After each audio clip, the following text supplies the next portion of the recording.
পাই তার জন্য রাজপথে নেমে প্রমাণ করেছিল তোমরা আমাদের মারতে চাও মারতে পারো, কাটতে চাও কাটতে পারো, জেলে দিতে চাও জেলে দিতে পারো, অপহরণ করতে চাও করতে পারো, তবে সিদ্ধান্ত একটাই, এক দফা এক দাবি, স্বৈরাচার কবে যাবি?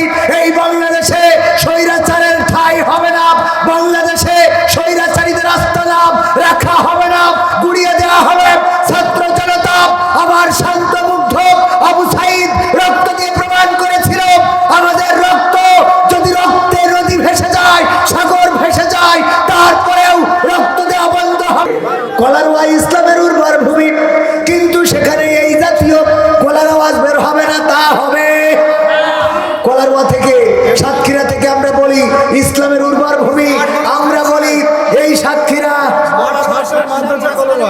হ্যাঁ মাঠ সারসা মাদ্রাসা কলারওয়া।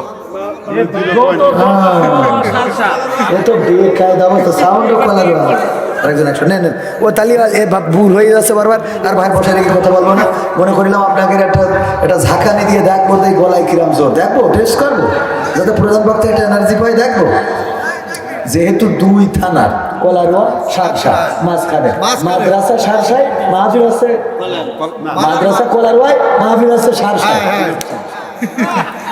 শুধু তাই না তো, সারসা হলো আবার যশোর জেলার মধ্যে আর কলারওয়া সাতক্ষীরার মধ্যে, মানে দুই জেলার মাহফিল, ঠিক না? ঠিক। তাহলে আওয়াজ সেটা হওয়ার দরকার আছে না? 1952 সালে আমরা রক্ত দিয়ে প্রমাণ করেছিলাম রক্ত দেব জীবন দেব। সালাম রফিক শফিক জব্বার বরকত তারা জীবন দিয়ে প্রমাণ করেছিল আমরা রক্ত দিতে জানি, জীবন দিতে জানি, পিস ঢালা কালো পথ রক্তে রঞ্জিত করতে জানি, কিন্তু মায়ের ভাষার অধিকার ছেড়ে দিতে জানি না। ঠিক, এর থেকে ওবায়দুল কাদের বললো ভালো, ঠিক একটু জোরে বলা যাবে না? 1971-এ বুকের তাজা রক্ত ঢেলেছিলাম, 9 মাস লড়াই করেছিলাম, শহীদ হয়েছিলাম, ইজ্জত হারিয়েছিলাম, তারপরেও দেশের মানচিত্রের মাটি ছাড়ি নাই।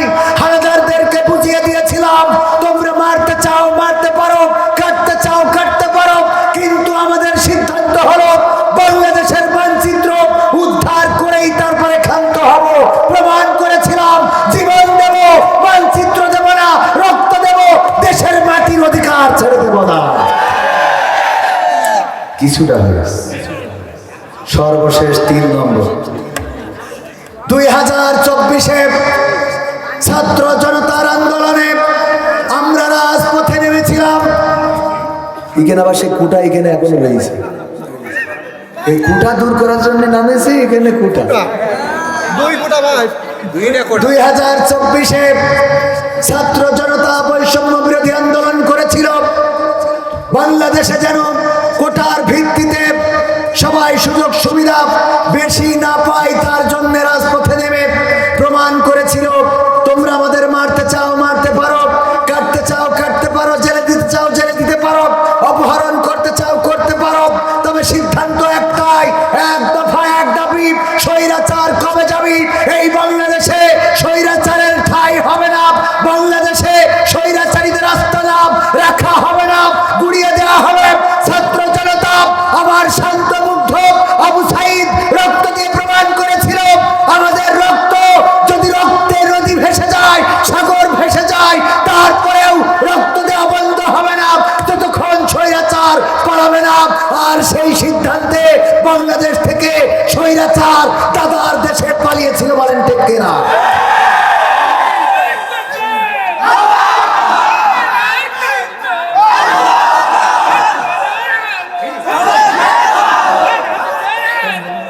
সংগ্রামী তাওহীদি জনতা, 2টা জেলা সাতক্ষীরা যশোর, 2টা থানা সারসা কলারওয়া, এখানে 2 জেলার, এক জেলায় ওয়াজ করলে 2 জেলার হয়ে যাচ্ছে। 2 জেলার তাওহীদি জনতাকে বলতে চাই, আমি যশোরের, আপনারা যারা সাতক্ষীরার, 2 জেলার তাওহীদি জনতাকে সিদ্ধান্ত নিতে হবে। তাওহীদি জনতা নিয়ে এক উপদেষ্টা কটাক্ষ করেছিল, আমরা প্রমাণ করে দিয়েছি। পরের দিন তিনি আবার উল্টো ওয়াজ শুরু করেছেন, উপদেষ্টা হইলেই তাওহীদি জনতার বিপক্ষে যাওয়া যাবে। এই তাওহীদি জনতা সিদ্ধান্ত নিতে হবে। 1952-তে, 1971-এ, 2024